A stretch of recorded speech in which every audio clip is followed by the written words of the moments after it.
Welcome to the NAIFA webinar series. This is Brendan Burnett, Director, Professional Development and Education Programs.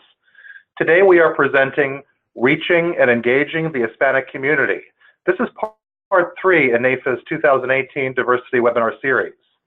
Advancing diversity and inclusion in the insurance and financial services industry is at the forefront of NAIFA's vision for the future and a key component of the NAIFA 2020 Strategic Plan.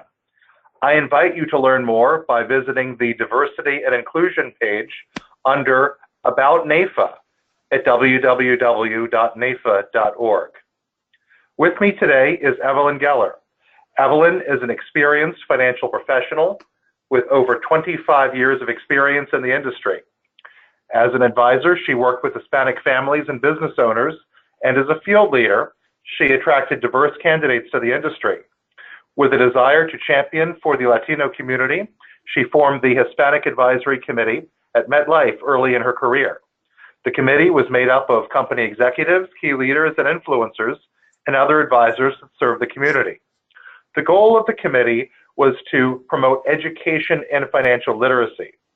During her career, Evelyn has been responsible for advisor training and development, field leadership, and her most current role as head of strategic partnerships for My Worth LLC, a Penn Mutual life insurance company. Evelyn is the immediate past president for the National Organization Women in Insurance and Financial Services, also known as WIFS, and strongly believes in giving back by mentoring young entrepreneurs. She continues to be active in the industry and also is currently serving on NAIFA's Diversity Task Force. Evelyn has been the recipient of several company and industry awards and has written for a number of publications advocating for women. In recognition of her career-long advocacy for diversity and inclusion, she was the inaugural recipient of NAIFA's Diversity Champion Award in 2017. Evelyn holds industry designations such as LUTCF and RICP.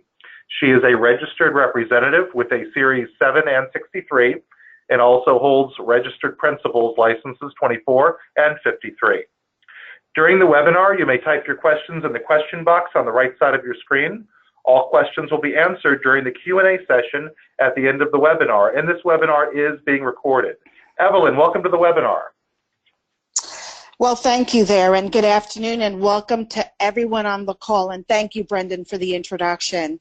And I think that before we begin, I'd like to thank NAIFA on behalf of myself and the panel. I want to just take a moment to recognize the great work that NAIFA is doing in the diversity and inclusion space. We applaud NAIFA for their commitment to D&I through this webinar series, and in particular, this webinar that we're doing here today entitled Reaching and Engaging in the Hispanic Market. Now, working in the Hispanic market does present a great opportunity to serve this growing community of both individuals and business owners, but it also requires an understanding of some of the nuances that exist inside of this market. So I'd like to take a few minutes to highlight at a very high level some important intel relative to this market. And then our panel today will provide some examples and some insights of how they're approaching this multifaceted market and share some ideas that can help our audience today. So first, with the population at over 50 million and $1.7 trillion in purchasing power, it's important to identify that the Hispanic market population is no longer limited to the gateway states, places that we often think of like Texas, Arizona, California, and New York. And in fact, between the years of 2007 to about 2014, the largest Hispanic population growth was experienced in places like North Dakota, Kentucky, Louisiana, Delaware, and Maryland. So if you're just beginning to explore this market, the first step for you may be to do a little research and identify what the local population looks like and what the trends in growth have been in your local market. Second set of facts, the average age of the Hispanic population skews younger, with more than half of the U.S. Hispanic population being under the age of 29. Hispanics account for over 50% growth in the home ownership and are having explosive growth with business ownership as well. A suggestion here may be to begin building, if you have not already done so, building relationships and partnerships with experienced professionals such as realtors, appraisers, and attorneys that are currently serving the Hispanic community in your local market. And to connect with business owners, become involved in the local business associations, get on the local boards, and become known as a resource. Next, a recent research has found that bilingual audiences utilize English on the internet and online to virtually interact with companies. However, a large percentage of the bilingual Hispanic consumers are still loyal to companies whose marketing materials are in language and whose advertising campaigns are in Spanish or incorporate Hispanic cultural elements. Consider taking inventory of the marketing materials that your companies have on the shelf, as well as look for collateral material that might be available with outside sources that you might be able to leverage. Of course, always keep in mind that your company has compliance guidelines around marketing material, and identifying what you can and cannot use is just as important. Fourth thing to understand in this market is that there is a strong emphasis on family in Hispanic communities, and in particular, the women are central to family life. In working in this market, it's critical to have an approach and a process that resonates with women, as they are often influencers and often the decision makers in the family. Once again, look internally to see what your companies have to help you connect better with women, as well as finding those outside sources that might be able to give you some guidance. And again, keep the compliance rules in mind for your organization. And finally, Hispanics place a high degree of value on relationships, trust, and advice. Based on personal experience, I have found that once you become that trusted advisor within a Hispanic family, they are completely open to connecting you with other family members and friends as introductions. Limmer did an article a few years ago where they indicated that 6 in 10 Hispanics consider companies that are recommended to them by relatives and friends, compared to the 4 in 10 in the general market. So for those of you who are looking to build a referral-based practice, the Hispanic marketplace can also help in building your practice via those warm introductions.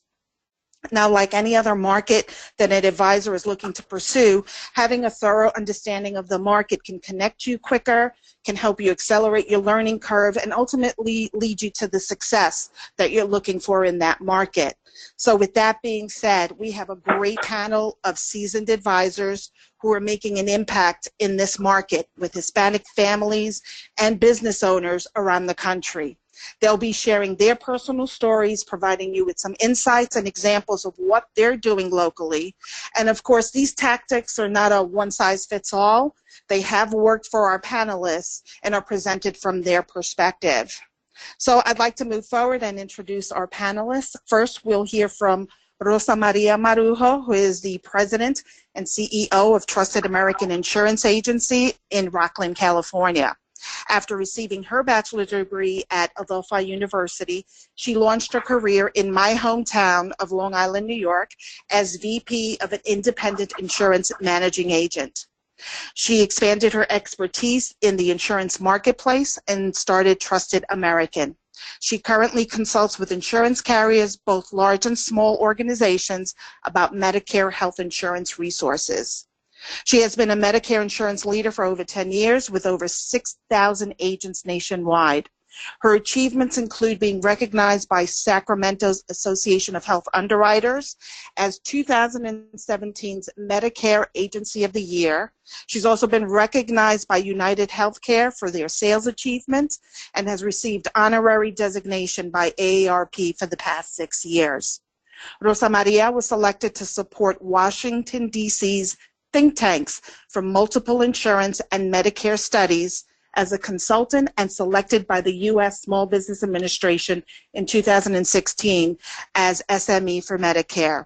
Welcome to our panel, Rosa Maria. Thank you so much for that introduction. You're quite welcome. Our next panelist is April Lynn Chavez Geisler, and she is a first executive vice president with Gateway Insurance, and is also with the Geisler Agency, a Farmers Insurance, for the past 15 years. She is highly involved in her local community as well as giving back to our industry. A past NAIFA National Trustee, President of NAIFA New Mexico, and currently on the National Diversity Task Force and the National Membership Committee for NAIFA. She is a Lilly graduate and has moderated for the Advisor 2020 program. Some of her community service includes being the Girls Camp Director for the Rotary Club in Albuquerque, and she's also involved with Teamworks and Pathways of Albuquerque. Aberlin is a fourth-generation native New Mexican, a graduate of the University of New Mexico, the recipient of the New Mexico Robert Berg Memorial Financial Professional in 2011. She holds the Life and Annuity Certified Professional designation and is a qualifying MDRT member. So good afternoon, Aberlin, and welcome to our panel as well. Thank you, Evelyn. Our third panelist is Martina Jimenez-Sperry, Associate Managing Director with Prudential. With over 19 years of experience in the profession, Martina began her career as a financial advisor shortly after graduating from the University of Georgia. With 10 years of advisor experience, Martina then joined the corporate offices at New York Life as the Market Management Field Director with the African American Unit. She is currently an Associate Managing Director for the Southern Financial Group at Prudential and is responsible for recruiting, selecting, and coaching financial professionals to success. She is an advocate for underprivileged children and serves on the board of Georgia's Center for Child Advocacy. She is also the past president for the Georgia chapter of Women in Insurance and Financial Services and on the board of Atlanta chapter of NAIFA. Martina sees her most important role as being a mother and a role model to her children by empowering them to become future leaders in serving the community. She makes Atlanta her home with her husband Chris and their children Olivia, Taylor, and Whitman.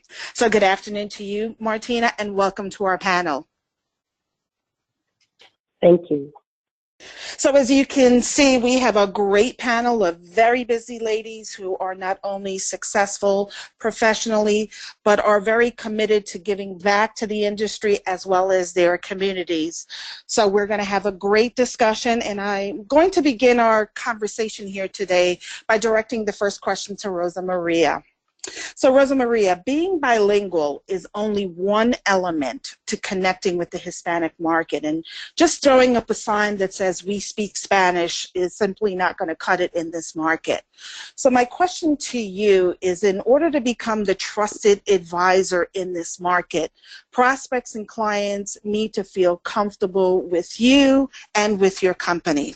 How have you done that in your practice? Thank you for that question. Now, being in the insurance industry for quite some time now, and my focus primarily is on marketing on a national perspective.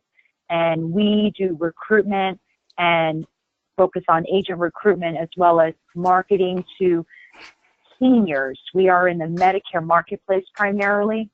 And when we're dealing with that market, the Latino market, Hispanic market, recruiting insurance agents, whether or doing marketing to consumers, we go towards social media and we go towards video advertising. We try to focus on cultural perspectives when marketing to that culture.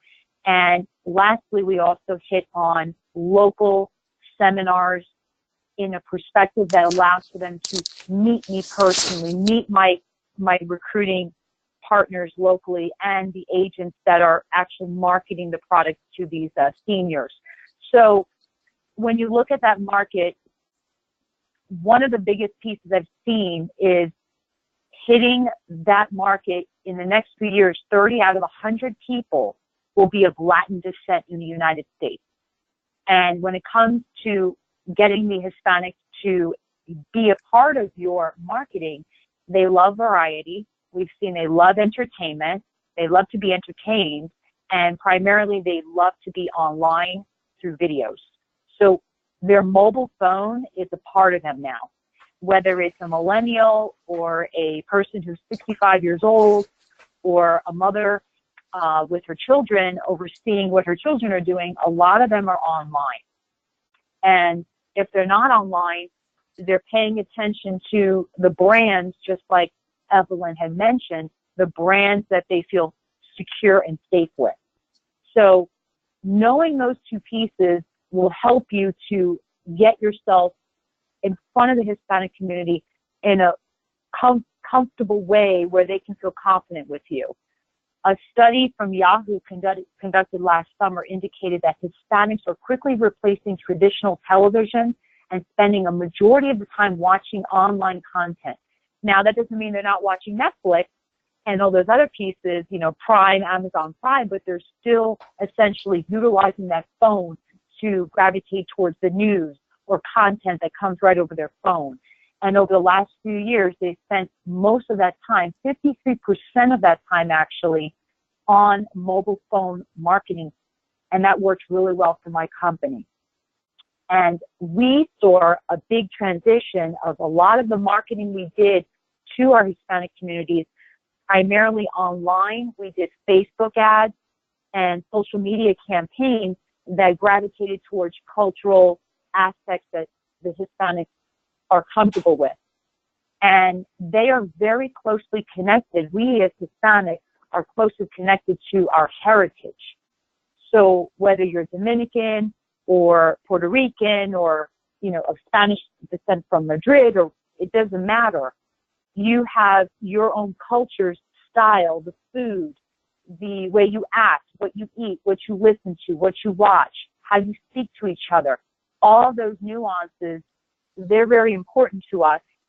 And as that generation, whether you're a millennial or you're, looking at a younger crowd, even less than the millennials or older, all those cultures still come together and are of importance to us.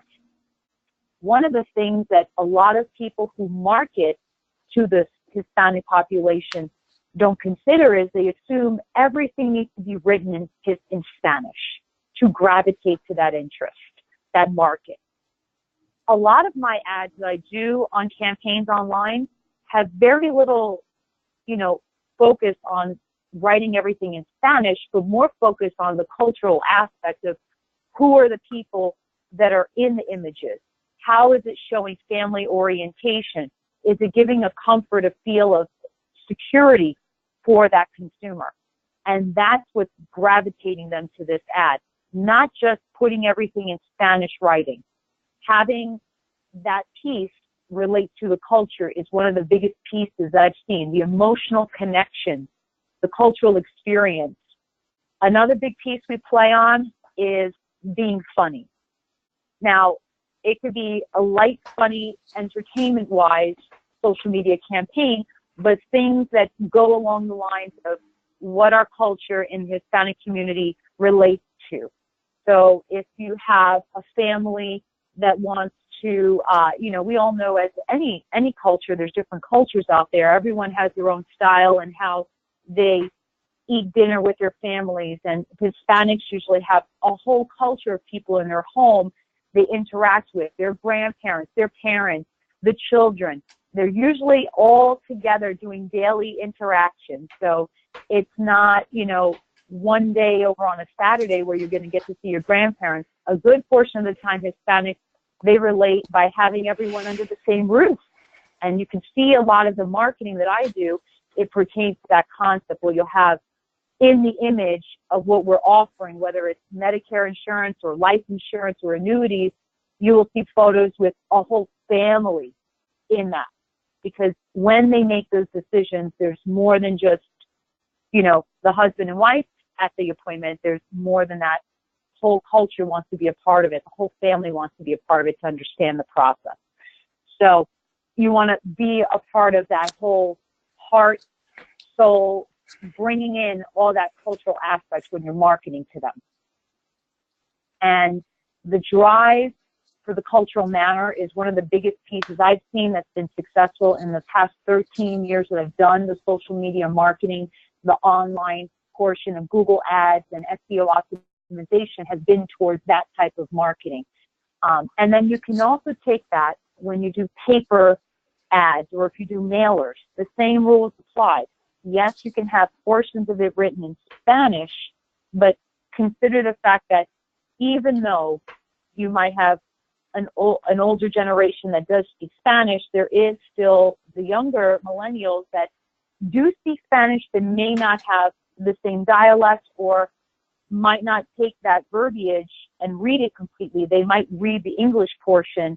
So make sure you always have two portions on your ads, your print ads, so that it pertains to both cultures, both eyes, the younger crowd and the older crowd, and meshing them together as one. So the main thing I've also seen is YouTube ads. If you can get those kind of ads out there, we will learn as we go along this slideshow. You'll start to see some marketing for other perspectives of companies that have already developed social media or presentations that would be utilized in that perspective of online advertising. And you want to go towards Facebook, you want to go towards Instagram and social media, because right now that is the way a lot of the millennials and also the grandparents and the parents are looking at their families and learning about their cultures as their children grow up around them. So the advertising you do on those campaigns will get a lot of that market to listen to your story. A lot of the marketing we do is also personalized. So if you can look at becoming friends on social media and creating groups with your members, your clientele, and start posting things and being more personable with your clientele, that's where you're going to see a lot of the referrals come in, because the Hispanic community is very referral friendly. If they trust you, they will refer you. So keep that in mind when you're working with not just the Hispanics, but all cultures. If you can be trustworthy and they can see that trust in your honesty, your respect, your professionalism, it'll gravitate towards any culture.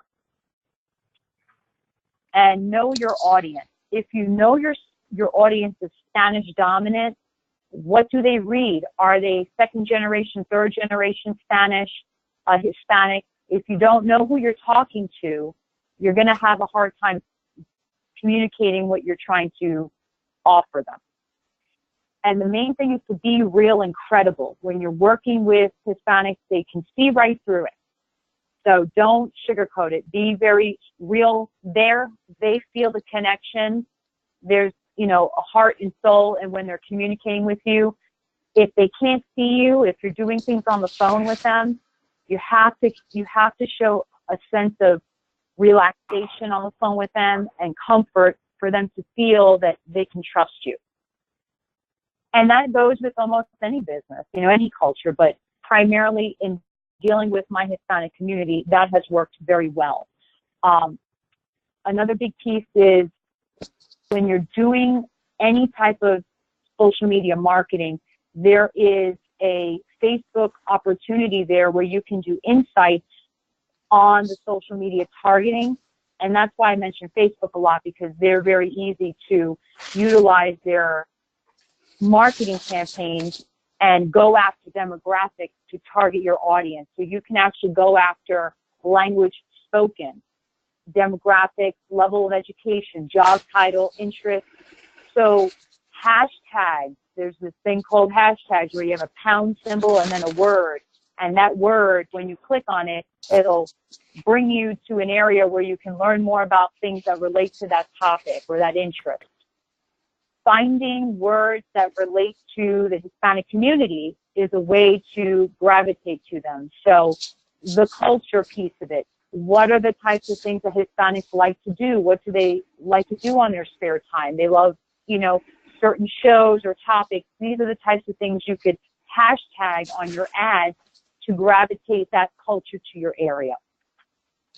And finally, addressing your audience's main points to content that entertains, educates, and informs is the key to this whole marketing. Someone had a question for me. Rosa Maria, I was just going to say you have some great marketing ideas that you've shared here, and you touched on a couple of points. One is be cognizant of the fact that you are within a family unit. You might be addressing multiple generations, so you need to be able to understand that there might be different ways to be able to communicate with that family unit, and that's not just online. That's also when you're face to face and belly to belly with that family, right? You might engage the entire family in that decision-making process. And you've given us some great marketing ideas and things to think about from a social perspective and incorporating technology, which is a big part of today's generation. So I appreciate your comments, and those are a few of the takeaways that I walked away with from your presentation. I'm actually going to pivot the conversation now a little bit differently, and I'm going to ask April Lynn to kind of give her thoughts around this. And April Lynn, for each and every one of us, we have a different path that has led us to this industry and to this great profession. I'd like for you to kind of share with us a little bit about your personal journey and how that personal journey has impacted the way that you work and the work that you do and how you approach this particular market. So if you will, April Lynn, give us your story. Yes, Evelyn, I can share my story. When I was younger, I was date raped, and I was in an extremely physically and mentally abusive dating relationship. Notice I did not say I was a victim. I had hit rock bottom, and I had no one to turn to for support because my parents had kicked me out of my home, and I lived out of my car. One thing that was really important to me during this time was to continue to attend my university classes. And the reason for that was because I wanted to get my finance degree because I had a goal that I wanted to work in the insurance and financial services industry. And I did everything I could to stay and achieve my goal. I was a Hispanic young woman with no family support, living in a high poverty state, a community that was more entitlement driven than success driven, and it affected my self-esteem. And the resources were limited where I could get help. But I got lucky. I received professional counseling and worked hard to overcome my challenges. I changed my way of thinking to an I can attitude. I learned to let my struggle be my strength, not my identity. And I learned to rely on within and to be better at what I was going to do. 1 in 3 Hispanic women have experienced domestic violence, which is more prevalent than women of other ethnicities. And in fact, they have fewer resources to turn to. Because of my background, I am passionate about empowering not just Hispanic women, but also women of all cultures to overcome their struggles as I have. And that's what drives me. In my practice, I have clients of all ethnicities, although a portion of my practice focuses on the Hispanic clientele. I have cultivated an environment where my clients and staff feel at home, because that's important to me. And the way that I do that is a couple of things that I do deliberately. When you walk into our front reception area, we have a screen, and there's slides that rotate on that screen. And there are some of those slides that are in Spanish. We have photos of people who are of Hispanic descent, relatable.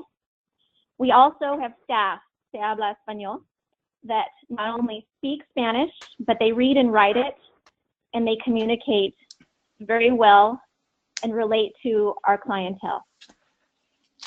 We focus on Spanish materials for our clients, and we use lifehappens.org as a resource. One of the things that I felt that was important in this community was to really help them to budget.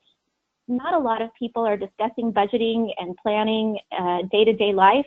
And so we had to go back to square one. And so we have a budget that is in Spanish that is fillable, that we work through with clients or have them work through on their own. We have a needs calculator, so when they're determining what their needs are for the future life insurance that they're looking to get, we have that in Spanish. We also have stories that we email out and share with our clients that are in Spanish and focus on Spanish families, not only traditional families, but also non-traditional, where the mother is raising the kids, and helping them to understand that we understand them and we want to help them in all situations. The other thing is that a lot of times when a client is coming in, they will bring their family. They'll bring their tia and their abuelita and the whole family. So we had to create an office space where we could have meetings and accommodate the whole family. And we do that, and we also have slides in those rooms that show materials from Life Happens, again, in Spanish. Understanding cultural norms is also important. With regard to religious observances, we did not want to alienate or we wanted to stay neutral with regard to religious holidays, and so we don't decorate our office with Christmas trees, etc. Although, you know, we definitely acknowledge it, but we stay neutral. When we have families that come in, a lot of times in the Hispanic culture, children will take on not only their father's last name, but their mother's last name, and maybe they'll have a saint name, so their names could be very long, and we want to know that. For instance, my mother's name is Maria del Refugio LaGuardia Velázquez de Chavez, which can be kind of long. Knowing where that comes from is important. Understanding family dynamics and influences is important. When it comes to seniors in this community, we have seniors who a lot of times are cared for in their home, in their family's home. That's important when we're talking about long-term care. We need to have an in-home health option as opposed to just a care option outside of the home. When it comes to liability and homeowners insurance, we need to understand that they may have multiple generations living in their homes. This culture, a lot of time, may seem in public as if it is a patriarchal culture. However, the matriarchs, the women in the family, a lot of times in private, make the decisions, even though it may not seem that way when you speak with them. So always focus on everybody in the family, because there may be decision makers who you don't actually anticipate based on their nonverbal communication. As somebody noted earlier, in this culture, they view family and friends as credible resources when it comes to insurance and financial services. So it's important for us to be a credible resource, and the way that I do that is by community involvement. I feel that it's important to share my story and be passionate to help the people that can utilize my knowledge and experience. I work with welfare to work programs. I work with women who are head of households who are coming out of serious situations, and teach them how to support themselves and their children and move forward and have a career. And I tell them my story. I work with young women. I have a camp that I'm a camp director for, and I help them to empower and to have strength to move past some of their challenges and to do the things that they need to do to be successful. I talk with 9th grade girls about staying in school. I explain, again, my story and why it's important that they stand on their own 2 feet and get an education for their future. We have female interns that are in our office that work with us so they can learn how to be in an office and be successful. It's important for us to tell our story and to be a part of the community, not because we're out asking for business specifically. It comes as a result, but because we care, and that's our why. That's my why, to help others because of my experience and to get the resources that they need. You don't have to be Hispanic or speak Spanish to work in this culture. You just have to care and understand some of the cultural norms and how to interact with these people. That's all that I have, Evelyn. And thank you, April Lynn, for sharing the source of your strength through your story. It is evident that you are entrenched in the market for all the right reasons. And I loved your comment where you said you don't have to be from the community to actually serve. You just have to have the certain elements that we're looking for. So thank you very much for sharing your story. I'm going to turn the attention over to our third panelist, and Martina. My question's a little bit different for you. we find that pursuing a new market is not something that evolves overnight, right? We can't have, overnight success, if you will. But in fact, it does take somewhere between, I don't know, 12 to 18 months to really gain momentum in a marketplace. So you have to stay with it a little bit. If you will, share with us how you have gone about partnering in your local community. How are you partnering with community leaders and with community members to really be known as that resource inside of your community? Absolutely. Thank you. So I would like to share a little bit about, where I came from in terms of the industry. I had a background of strong, driven, and successful women that were in my life that were able to start businesses themselves and gain wealth from an elementary education. And they instilled in me a culture of working hard and leading with excellence. I was attracted to this career from an impact perspective. I saw the need in my community when I started out in the banking industry over 22 years ago. And basically, I felt a sense of calling to serve my Hispanic community and other minorities in the Atlanta region in doing that in a larger capacity. So I continued to build onto my career path in the financial services profession. And through the involvement that I saw my own family have in the community and the people that I worked with, that I worked along the side, I realized that, working with other professionals and in my firm, that it is very important to have leadership support and engagement in the community. And most vital, it's important to have the ability to build relationships and build those relationships with local leaders in our communities. So as a leader in my community here in Atlanta and as an employee of Prudential, it's always been important to me to have that leadership involvement and that local involvement come together.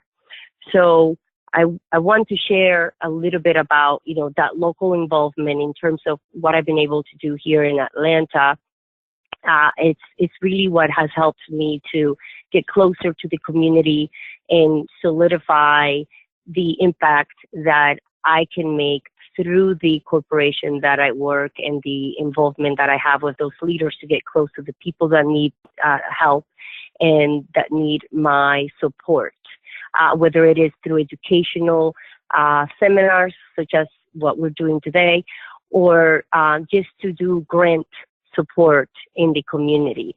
And obviously investing your time and your financial resources is part of the support and impact that is important to make in our communities.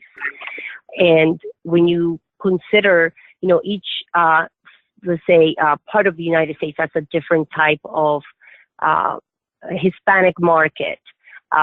Some have just started and just arrived not long ago, and others have been established for many, many years. Here in Georgia, we have over 1 million Latinos. So I have had in my 22 plus years of working in the financial industry, a lot of,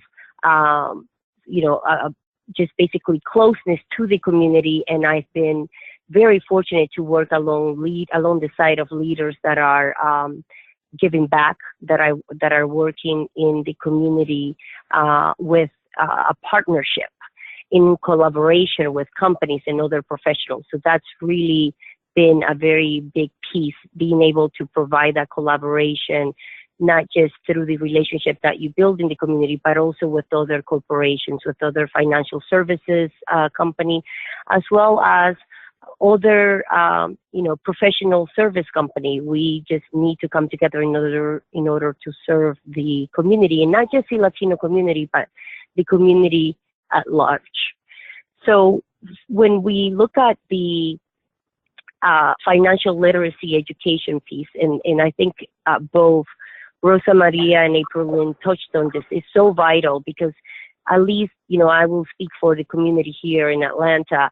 it is so important to have education. A lot of people come from different backgrounds, different countries, different education level, and we really need to educate our community in how we do business here, how we save for retirement, how we plan for our kids' education, and how we, save to pay off our mortgages and invest. So financial literacy, in my opinion, has been the driver of helping the Latino community for me and the corporations that I work with to drive success in building someone's financial future. So in terms of the approach, making a multicultural market approach and looking at this as a total approach in the community, I want to share as an employer the perspective of, how do you tap into the total market? How do you actually reach that market? And both Rosa Maria and April Lynn referenced this in, how to market as an advisor. I think that from the standpoint of leadership, it's really important to have that engagement. And as we know, the Latino market is very diverse. And basically, we cannot afford to not have a business strategy towards this market, because if you do, you may miss, a vital growth opportunity within your company to access this market. And based on the data that you heard from Evelyn earlier and other sources that you might have already read or heard about, it is important to, for sure, have a diverse consumer and also candidates. This is a core part of business, because we know that in the future, we're going to have a very diverse consumer market. So you have to ask yourself, how do you want your team and client base to be portrayed? And those your center of influence and network represent the community that you live in. And, why is it important to market to diverse consumers? So we know that African American, Asian American, and Hispanic consumers are projected to increase by 2.3 million each year before becoming a numeric majority of the population by 2044. This is according to the U.S. Census. So the multicultural population in the U.S. is growing exponentially, and thus understanding the cultural nuisances that affect the behaviors and mindsets of diverse consumer is essential to your business. For example, some people prefer to do business with individuals who speak their own language, as we already heard, or have the same ethnic background. But more importantly, we find that consumers want to work with a financial professional who has taken the time to understand the unique needs of the particular community they're serving. I love the April Lynn story, how they made their office friendly to fit the whole family. This is the kind of adjustment that you want to consider doing. Tapping into the total market requires nuance and skill to build relationships and attain loyalty, referrals, and business for years to come. At Prudential, our mission is to help all customers achieve financial prosperity and peace of mind, and that includes learning how culture affects individual consumers' experiences, values, attitudes, and behavior. So it's important to know that when you are working with the Hispanic or Latino consumers, you're looking at what their priorities are, whether it is funding education or protecting their investments and savings, saving for a large purchase like a home, or for a major purchase or other type of investment, or just for fun, vacation. Other than understanding how culture affects behaviors or seeking to learn the top priorities for a particular segment, like, we just talked about. So you need to excel in customer engagement methods that work within each of your market's comfort zone, whether the method is through face-to-face meetings, phone calls, emails, and social media content. We have to find a variety of ways, and based on where you are in your market, you will know what is the best way to reach the community. But I recommend creating a marketing plan that takes into consideration what you have learned about your target market and understand how the products and services in your company can offer and relate to those individual goals of the community that you're serving. So prepare to get involved for the long haul. This is a process that is about building trust. With new segments these new segments take time.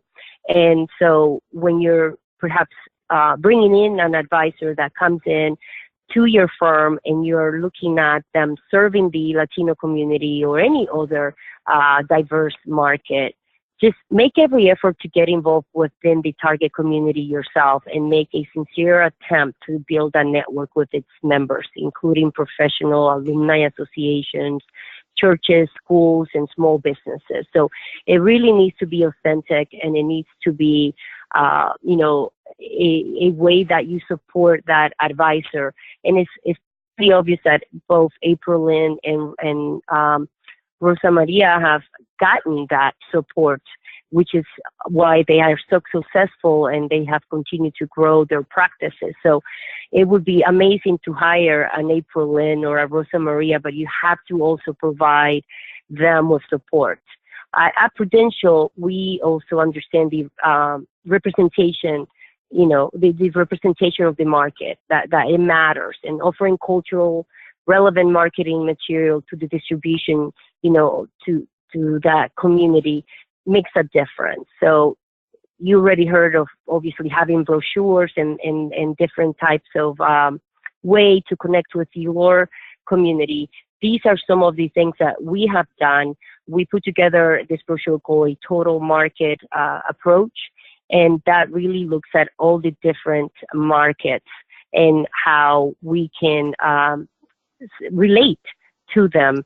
And they're also in different languages, and like Spanish and Portuguese. And our corporate partners share cultural insights like the total market study that we also conduct from different markets. We've done a study on women, on the Latino market, African American, LGBTQ.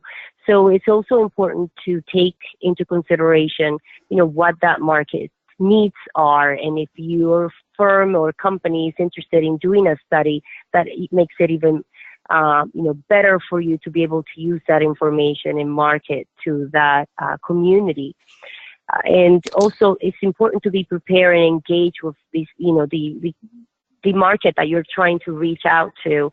And we can do that by looking at how can the company support you? How is your company able to create that engagement in your community? And one of the things that I recommend, if your company has not had some recognition in working with the community, to actually look towards having that recognition. Here are some of the examples that I mean.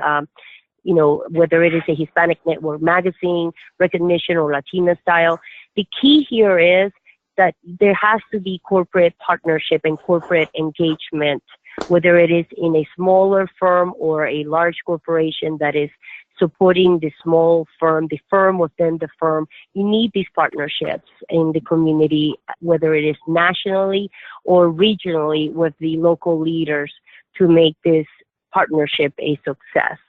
So being intentional with the relationships that you're forging, and also looking at the actual accomplishments of the people that have worked in your firm, like an April Lynn story, highlighting that story and sharing with the community, a story that has had an amazing growth and success. And this is, an authentic way to share with your community how they can also grow in their financial wealth and pass that on from generation to generation.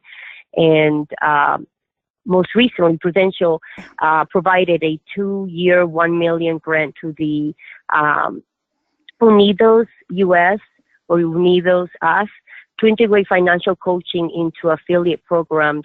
And this is basically helping to address the clients' financial challenges and in a more holistic way. So as part of this work, Unidos As is partnering with Financial Clinic, a current grantee of Prudential Foundation, working to address the immediate financial challenges of low and moderate income people, who will provide training, technical assistance, and support. So the goal is to empower more Latino families to achieve economic mobility and their long-term financial goals. So it's a mission that intersects perfectly with Prudential's founding purpose. They believe that everyone should have the opportunity to achieve financial security and the peace of mind it brings. So, I close by saying that this is not a one-person effort. It requires a village, and that village requires that upper leadership support and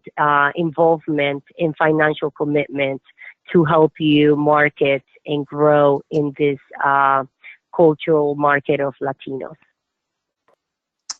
Thank you, Martina, for your remarks and for shedding light on the importance of not only engaging from a local perspective, but more globally, engaging the entire community, engaging your entire company to get behind and support the local markets. And I congratulate you in particular for taking the lead as a leader to help educate, support, and give back in your local community. We're coming about time, and I think at this time of the webinar, first I want to thank our panelists, Rosa Maria, April Lynn, and Martina, for their insights, their thoughts, and their remarks today relative to this growing market. Thanks to NAFA for the opportunity to provide the information. But we do have a little time for a Q&A. So for our listeners, I'd ask that you utilize the chat box with the Q&A section and indicate who you would like to address the question to so that we can keep the flow of questions going and get to as many questions as possible. So with that being said, Brendan, I'm going to turn it back to you to go ahead and conduct the Q&A session. Great, thanks, Evelyn. And we'll pause a moment for any questions. You can type those in the question box on the right side of your screen.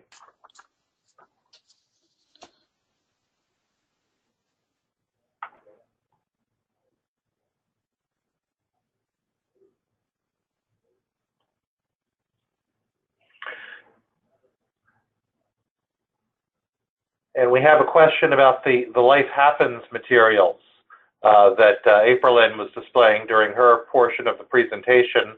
April Lynn, I believe you can just go right to lifehappens.org and obtain those. Is that correct? Is that where you got those? You can. So there are different subscription levels, and there's the free version, and then there's other higher subscription levels that you can have, and those have more expanded materials. I'm told from Life Happens that they will be expanding their Spanish materials in the next month or two. So I would say go back on and look at it and see what new things they have out there. Outstanding. Thank you.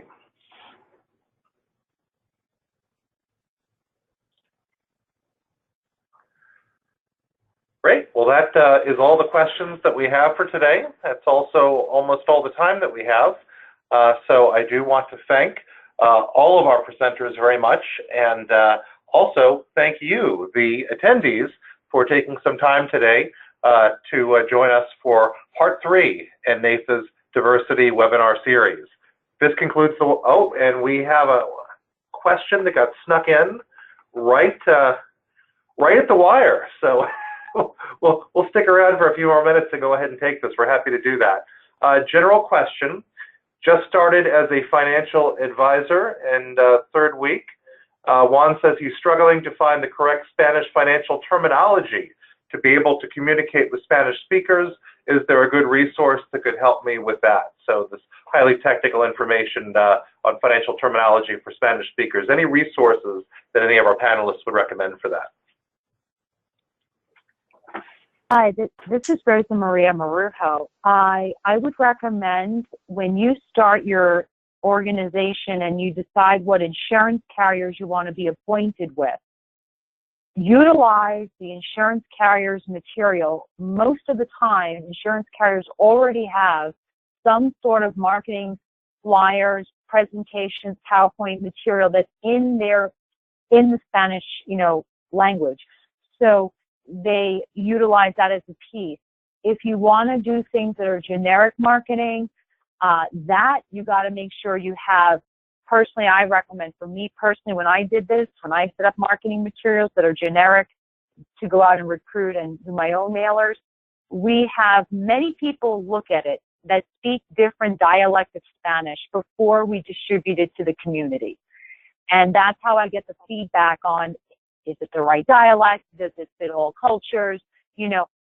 But most of the time you can get a lot of this stuff right off of corporate companies' websites, as they're the ones that have been through the same process for compliance purposes.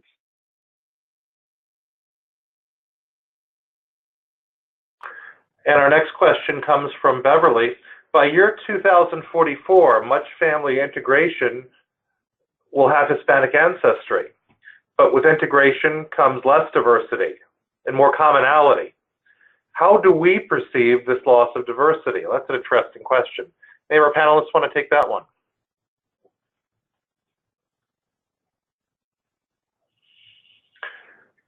This is Evelyn. I'd like to approach that from purely a personal perspective.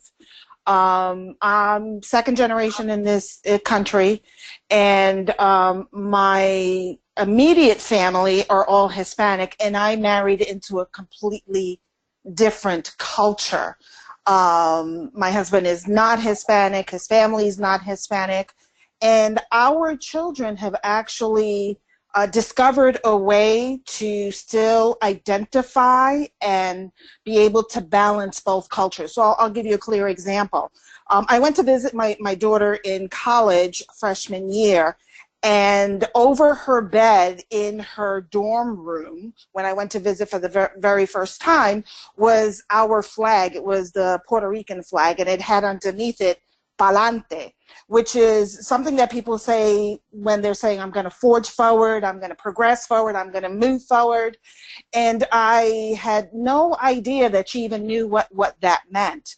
So even though our family comes from two different cultures, you'll find a lot of times that families will still speak to their cultures and, where they come from, and children do listen, and she still has this sense of pride in that, that side of her family and where we come from. So that's just from personal experience.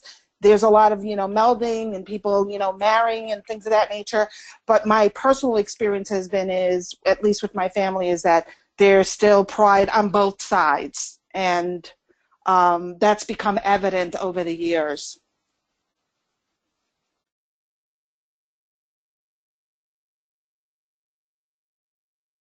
Can you repeat the question, please? Yes, I can paraphrase the question, certainly. By 2044, with changing demographics, many families will have some level of Hispanic ancestry within the family. So this will become no longer diverse, it will become common. So what are our perspectives on that? Yeah, I would just add on to the fact, similar story. I think that when you're from another country, and I can speak for myself, I've lived in the United States for over 30 years. I came as a teenager. I love this country, and I also love the country where I was born. And I also feel a sense of patriotism towards that. And I will never say I'm only going to live there one day, or I'm only going to live here one day. I want to live in both places. And that's what I think where the cultural passion comes from. You don't have to pick. You can have different passions from places that you're at, or even if you come from two different backgrounds. I have a similar story with my daughter who just turned 7. Her dad is American, and she knows everything American, everything Southern. And at the same time, she loves the fact that, that her other half is Dominican, and she loves the Plátanos, which is the baseball team that represents DR, even though she has no idea you know, what that means. For some reason, she thinks she should be rooting for the Plátanos. And I think that's awesome. And even, you know, in 2044, I hope that people will always embrace the background that they have come from. Great. Well, that is all the questions that we have, and that's all the time we have also. Thanks again for everyone's time today and attention, and this concludes the NAIFA webinar.